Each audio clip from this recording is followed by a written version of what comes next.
नमस्कार दोस्तों, stock market investment course के नेक्स्ट वीडियो में आप सभी लोगों का स्वागत है। इस वीडियो में हम आप सभी लोगों से बात करने वाले हैं डिस्काउंट कैश फ्लो के बारे में। डिस्काउंट कैश फ्लो को शॉर्ट में हम सभी लोग डीसीएफ के नाम से जानते हैं और यह एक वैल्यूएशन रेशियो है, इसलिए मैं यहाँ पर लिख दिया हूँ डीसीएफ यानी कि discount cash flow method of valuation. देखिए दोस्तों, यह जो डीसीएफ है ना, यह हम कैलकुलेट करते हैं और इसके बाद जब हमें रिजल्ट मिलता है तो हमें इससे यह पता चलता है कि हम जिस कंपनी में इन्वेस्ट कर रहे हैं, एक तरीके से हम कंपनी को ही खरीदते हैं। भले ही कंपनी का एक ही शेयर क्यों ना खरीदे, हम कंपनी को ही खरीदते हैं। तो जो हम कंपनी को खरीद रहे हैं वो कहीं हमें महंगा तो नहीं ना मिल रही है। अगर महंगा मिल जाएगी तो भैया दिक्कत हो जाएगा, लंबे समय तक हमें अच्छा रिटर्न देखने के लिए नहीं मिलेगा। तो भैया इससे हमें यही पता चलता है कि कहीं हम जिस कंपनी में इन्वेस्ट कर रहे हैं वह महंगा तो नहीं ना मिल रही है। तो यह तो भैया आपको पता चल गया। तो चलिए अब हम इस वीडियो को करते हैं स्टार्ट। मैं आपका दोस्त मंगेश कुमार, स्वागत है आप सभी लोगों का यहाँ पर स्टॉक मार्केट इन्वेस्टमेंट कोर्स के एक नए वीडियो में और मंगेश कुमार 2.0 चैनल के एक नए वीडियो में, और हमारे कोर्स के 25वां वीडियो है और एडवांस लेवल के तीसरे वीडियो में। तो चलिए अब हम इस वीडियो को देख ही लेते हैं। तो देखिए यहाँ पर इसका मतलब होता है डिस्काउंट कैश फ्लो। तो सबसे पहले हम यहाँ पर कैश फ्लो को समझते हैं, तो यहाँ पर कैश फ्लो लिख दिया हूँ और उसके बाद भैया हम डिस्काउंट को समझेंगे, जिससे कि हम दोनों को मैच कर देंगे तो हमें समझ में आ जाएगा कि आखिर डिस्काउंट कैश फ्लो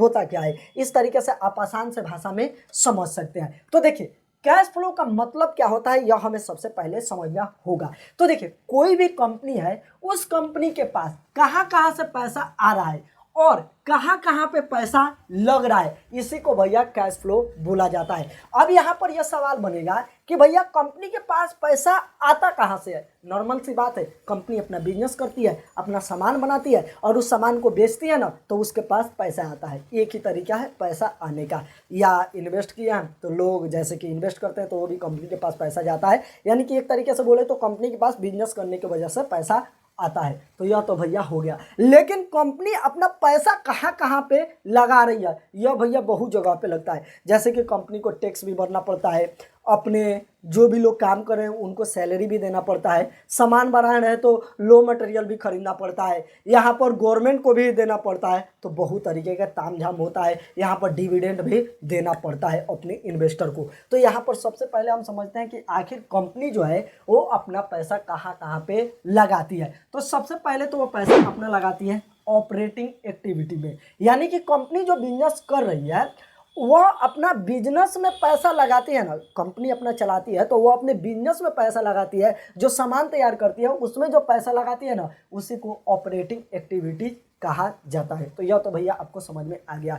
उसके बाद इन्वेस्टिंग एक्टिविटी, कंपनी जो पैसा जो कि एसेट खरीदने में लगाती है, इन्वेस्ट करती है अपना सामान तैयार करने के लिए, जैसे कि मशीन खरीदेगी तो वह उसका इन्वेस्टमेंट जो कि हो जाएगा। वह एक तरीके से एसेट खरीद रही है, जैसे कि मशीन खरीद रही है, ज़मीन खरीद रही है, तो यह सब कुछ उसका जो कि इन्वेस्टिंग के अंदर आ जाता है, यानी कि कंपनी इन्वेस्ट कर रही है अपना बिजनेस चलाने के लिए। तो यह तो हो गया। उसके बाद जो कि फाइनेंसिंग भी होता है, यानी कि कंपनी के ऊपर कहीं लोन होगा तो उसमें पैसा लगेगा, कंपनी टैक्स भरती है तो उसमें पैसा लगता है, वह अपने इन्वेस्टर को डिविडेंड देती है तो उसमें पैसा लगता है। तो वह यहाँ पर लिख दिया हूँ। तो इन तीन जगह पे कंपनी का पैसा लगता है। अब यह हम कैसे देख सकते हैं कि कंपनी का पैसा कितना कहाँ पे लगा है, इसके लिए मैं यहाँ पर अपने मोबाइल के स्क्रीन पर आ जाता हूँ और आपको बता देता हूँ। तो इसके लिए मैं गूगल क्रोम ब्राउजर को ओपन करता हूँ, आप भी कर लीजिए। यहाँ पर सर्च लिस्ट पर क्लिक कीजिए और यहाँ पर screener.in लिख के आप सर्च कर दीजिए। लिख के सर्च कीजिएगा तो भैया यहाँ पर आपको सबसे पहले 3 बिंदु पे क्लिक करके डेस्कटॉप साइट पे कर देना होगा। और उसके बाद दोस्तों यहाँ पर नीचे की तरफ देखिएगा ना, तो आपको एक सर्च का आइकन मिल जाएगा। तो अब इस पर आपको क्लिक कर देना है, क्लिक कीजिएगा। और उसके बाद दोस्तों जिस भी कंपनी का आप देखना चाहते हैं कि यानी कि कंपनी का पैसा कहाँ कहाँ पे लगा है, तो उसका नाम यहाँ पर सिंपली आपको लिख देना है। जैसे कि मैं TCS लिख देता हूँ, कंपनी के ऊपर क्लिक कर देता हूँ, तो यहाँ पर आपको देखने के लिए नहीं मिलेगा। इसके लिए आप क्या कीजिए कि थोड़ा यहाँ पर नीचे की तरफ आइए, नीचे की तरफ आइए और यहाँ पर दोस्तों आपको आना होगा जो कि हमारा कैश फ्लो स्टेटमेंट होता है ना, इसके अंदर। चलिए हम यहाँ पर ढूंढते हैं। देखिए यहाँ पर कैश फ्लो है, कैश फ्लो है। और दोस्तों हम जो लिख के रखे हैं जैसे कि ऑपरेटिंग यहाँ पर, तो वह आ गया, इन्वेस्टिंग वह आ गया, फाइनेंसिंग तो वह आ गया, और कहाँ पे कितना कंपनी का कब कितना पैसा लगा है वह सब कुछ साल के हिसाब से भी आप देख सकते हैं, जो कि यहाँ पर आपको दिखाई दे रहा है। तो यहाँ पर आके आप यह सब कुछ देख सकते हैं। तो भैया यह तो आपको समझ में आ गया। अब यहाँ पर कुछ लोगों का यह सवाल होगा कि भैया हमें वैल्यूएशन रेशियो अगर निकालना है तो क्या जरूरी है भैया डिस्काउंट कैश फ्लो की। जैसे कि आप तो पिछले ही वीडियो में बताए थे कि पी रेशियो के ऊपर आप निकाल सकते हैं, तो यह क्यों गलत हो जाता है कई बार, इसके ऊपर भी हम थोड़ा बात कर लेते हैं। एग्जाम्पल के लिए मान लीजिए कि कोई कंपनी है जिसको हम एग्जाम्पल के तौर पर समझाने के लिए कंपनी ए नाम दे दिया है। अब दोस्तों वह कंपनी जो अपना सेलिंग करती है, यानी कि जो सामान बेचती है, वह 1 लाख का सामान बेचती है। पहले गौर से यहाँ पर सुनिए, 1 लाख का वह सामान अपना बेचती है, उसका प्राइस 1 लाख रुपए होता है।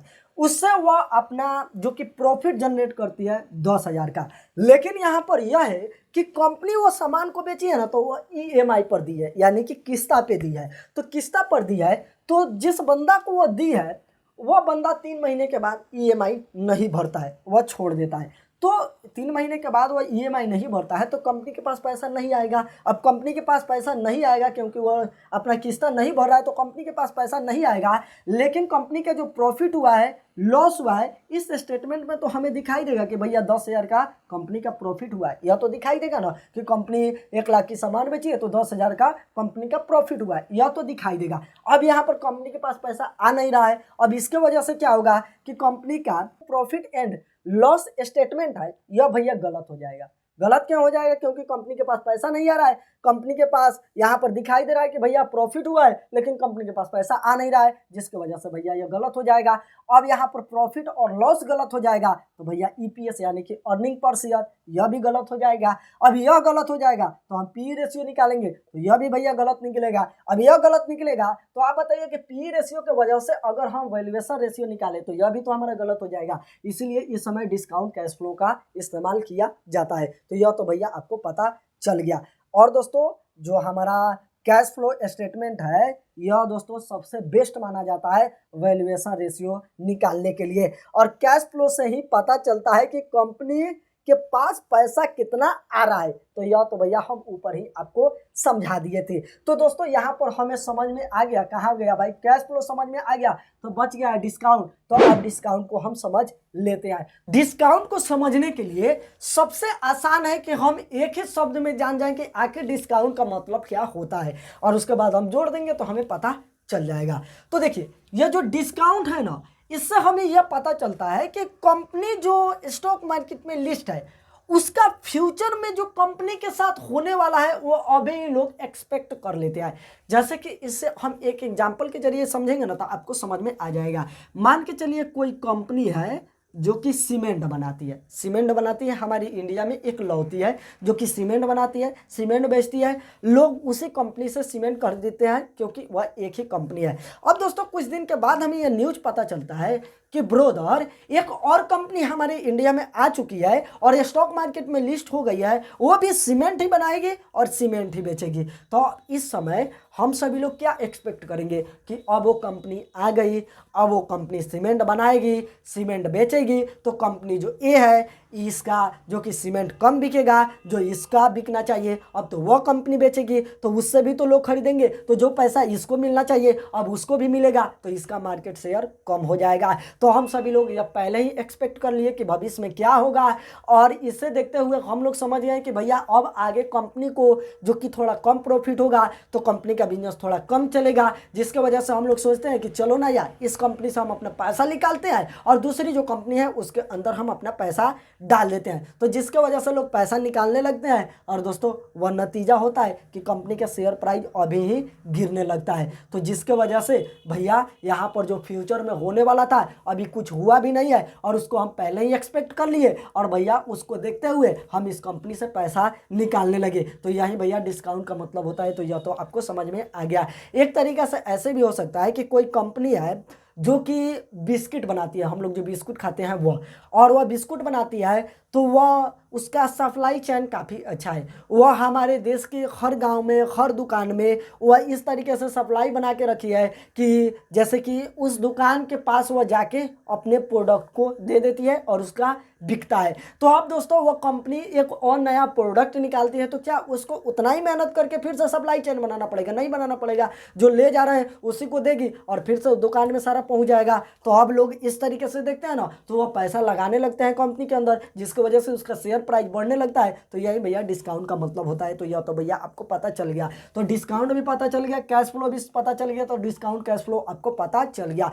अब दोस्तों हम आ जाते हैं DCF यानी कि डिस्काउंट कैश फ्लो को कैलकुलेट कैसे किया जाता है इसके ऊपर। तो इसे कैलकुलेट करना है तो कुछ आपको डेटा पॉइंट चाहिए, जैसे कि कंपनी का free cash flow, total cash, total date, total number of outstanding share, और भी कुछ डेटा है वह आपको चाहिए। और कैलकुलेट कैसे आप कर सकते हैं मैं अपने मोबाइल के स्क्रीन पर चलकर आपको बता देता हूं। तो इसके लिए मैं क्या करता हूं कि यहां पर दोस्तों गूगल क्रोम ब्राउजर को ओपन करता हूं, और दोस्तों गूगल क्रोम ब्राउजर को ओपन करने के बाद DCF कैलकुलेट आप लिखिएगा ना, कैलकुलेटर, और सर्च कीजिएगा तो बहुत सारी वेबसाइट मिल जाएगी। और इस वेबसाइट पे आके यहाँ पर दोस्तों आप वह पूरा डेटा पॉइंट डाल के अपना जो कि यहाँ पर DCF कैलकुलेट कर सकते हैं। तो दोस्तों कई बार अगर आपको नहीं मिल पा रही है तो लिंक मैं इस वेबसाइट का डिस्क्रिप्शन में प्रोवाइड करा दूंगा, डायरेक्ट इसी पेज पे यह आके खुल जाएगा। अब दोस्तों जो भी हमें डेटा पॉइंट चाहिए, जैसे कि यहाँ पर मैं लिख भी दिया हूँ, जैसे कि फ्री कैश फ्लो चाहिए तो यहाँ पर मैं लिख दिया हूँ, उसके बाद टोटल कैश चाहिए तो वह भी लिख दिया हूँ, जो भी हमें चाहिए वह सब कुछ मैं यहाँ पर लिख दिया हूँ। तो सबसे पहले मैं यहाँ पर बोर्ड पे उतार देता हूँ, और उसके बाद मैं आपको बताता हूँ कि किस तरीके से हम सभी लोग यह देख सकते हैं। तो सबसे पहले हमें फ्री कैश फ्लो चाहिए, तो किसी भी कंपनी का हम फ्री कैश फ्लो कैसे पता करेंगे? तो इसके लिए सिंपल सा है कि आप क्या कीजिए कि यहाँ पर दोस्तों गूगल क्रोम ब्राउजर को ओपन कीजिए, गूगल क्रोम ब्राउजर को ओपन कीजिए, और दोस्तों यहाँ पर आप सर्च लिस्ट पे क्लिक कीजिए और screener.in लिख के आप सर्च कीजिए, screener.in लिख के आप सर्च कीजिए। और उसके बाद भैया आपके सामने कुछ इस तरीके से यह आ जाता है, जैसे कि हम आप सभी लोगों से बताएं। अब नीचे की तरफ आपको यहाँ पर एक सर्च का आइकन मिलेगा, तो इस पर अब आपको क्लिक कर देना है, और जिस भी कंपनी का आप DCF कैलकुलेट करना चाहते हैं सबसे पहले उस कंपनी का आपको यहाँ पर नाम लिखना है। जैसे कि मैं TCS लिख देता हूँ और यहाँ पर सर्च कर लेता हूँ। तो सबसे पहले हमें क्या चाहिए भैया? फ्री कैश फ्लो चाहिए। तो हम यहाँ पर ऐड वाले रेशियो पे क्लिक करेंगे और यहाँ पर लिखेंगे फ्री कैश फ्लो। और दोस्तों अगर आपको फ्री कैश फ्लो 3 साल का मिल जा रहा है, यहाँ पर ऑलमोस्ट मिल ही जाएगा फ्री कैश फ्लो 3 साल का, तो आप यहाँ पर क्लिक कर दीजिए, और दोस्तों यहाँ पर लास्ट में आपका यह ऐड होके आ जाता है, जो कि यहाँ पर आप देख सकते हैं हमारा है 1,11,550 करोड़, जो कि मैं यहाँ पर लिख दिया हूँ। उसके बाद हमें चाहिए टोटल कैश, टोटल कैश चाहिए, तो आप इसे ऐड नहीं कर सकते हैं, यहाँ पर ऐड नहीं कर सकते हैं। इसके लिए आपको क्या करना होगा कि यहाँ पर दोस्तों नीचे की तरफ आना होगा, नीचे की तरफ आइएगा बैलेंस शीट के अंदर, बैलेंस शीट में आइएगा। जैसे कि मैं यहाँ पर नीचे की तरफ आता हूँ बैलेंस शीट में, तो बैलेंस शीट में आने के बाद दोस्तों आपको यहाँ पर देखना पड़ेगा, बैलेंस शीट में आने के बाद ऑदर जो कि एसेट कहाँ पे लिखा हुआ है, ऑदर एसेट, बैलेंस शीट में आइए और दोस्तों ऑदर एसेट आप देखिए। तो चलिए हम यहाँ पर देखते हैं ऑदर एसेट हमारा कहाँ पे है, तो यहाँ पर है, देखिए ऑदर एसेट हमारा यहाँ पर है। तो इसी ऑदर एसेट पे हम क्लिक करेंगे, इस पे क्लिक करेंगे, और उसके बाद दोस्तों हम इसमें देखेंगे ना तो हमें कैश नाम से एक ऑप्शन मिल जाएगा, यहाँ पर कैश नाम से। अब इसी कैश में अगर हम लास्ट में आएंगे, यहाँ पर लास्ट में कैश वाला में लास्ट में, तो हमें दोस्तों यहाँ पर देखने के लिए मिल जाएगा जो कि 13,373 करोड़ है। तो मैं यहाँ पर लिख दिया हूँ। तो इस तरीके से आप डेटा निकाल सकते हैं। उसके बाद हमें क्या चाहिए? टोटल डेट चाहिए। तो अब डेट को हम चाहें तो यहाँ पर ऐड कर सकते हैं, रेशियो में आके ऐड कर सकते हैं। चलिए कहाँ पे गया भाई, हम यहाँ पर आते हैं और यहाँ पर सिंपली हम लिखेंगे ना डेट, DEBT डेट, तो आ जाएगा। अब इस पर हम क्लिक कर देंगे, हमारा डेट ऐड हो जाएगा, जो कि यहाँ पर आप देख सकते हैं 7764 करोड़, तो जो कि मैं यहाँ पर लिख दिया हूँ। उसके बाद भैया हमारा क्या आ जाता है, वो है total number of outstanding share, तो यह भी हम ऐड कर सकते हैं। तो चलिए हम यहाँ पर लिखते हैं, जो कि यहाँ पर ऐड वाले पर क्लिक करते हैं और यहाँ पर लिखते हैं टोटल नंबर इस तरीके से नहीं आ रहा है, तो हम इसे एक और तरीके से लिख सकते हैं, नंबर ऑफ इक्विटी शेयर। तो चलिए हम यह लिख देते हैं, नंबर ऑफ इक्विटी शेयर, यहाँ पर आ गया। आप दोनों तरीके से लिख देख सकते हैं, दोनों का मतलब एक ही होता है, नंबर ऑफ इक्विटी शेयर यहाँ पर दिखाई दे रहा है। तो मैं यहाँ पर क्लिक कर दूंगा तो हमारा ऐड हो जाएगा, कितना है 362 करोड़, तो मैं वह लिख दिया।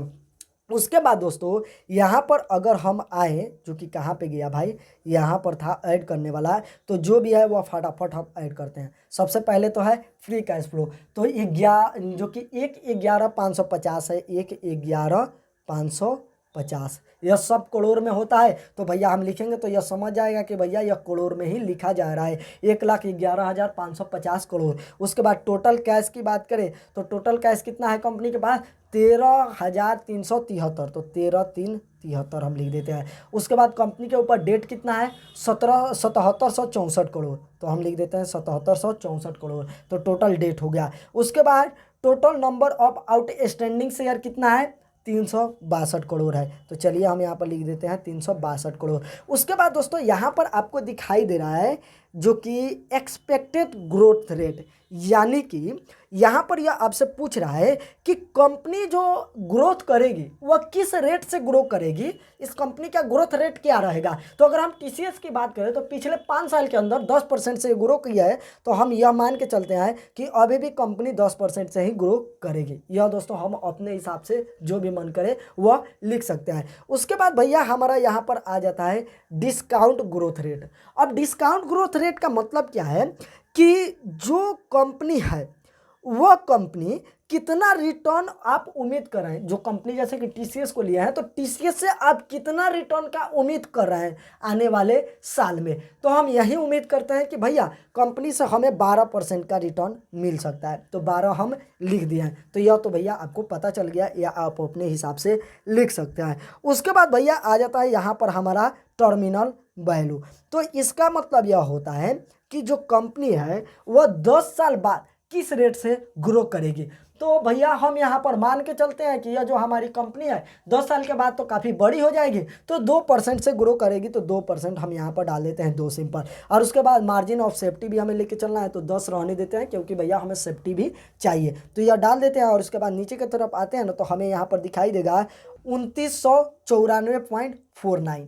तो इसका मतलब है कि इस कंपनी का शेयर प्राइस इतना होना चाहिए। तो चलिए हम यहाँ पर करंट में जो अभी शेयर प्राइस चल रहा है कंपनी का, कितना चल रहा है भाई? कंपनी का शेयर प्राइस चल रहा है यहाँ पर टीसीएस का 4219 रुपया। तो हम यहाँ पर डाल देते हैं 4219 रुपया। चलिए यहाँ पर डाल देते हैं 4219 डाल देते हैं। तो हमें यहाँ पर दिखाई दे रहा है कि इस कंपनी को अभी हम खरीद रहे हैं तो ओवर वैल्यूड है, और 40% ज़्यादा हम पैसे देके इस कंपनी के अंदर इन्वेस्ट कर रहे हैं। तो नॉर्मल सी बात है, इस तरीके से आप कैलकुलेट कर सकते हैं और निकाल सकते हैं।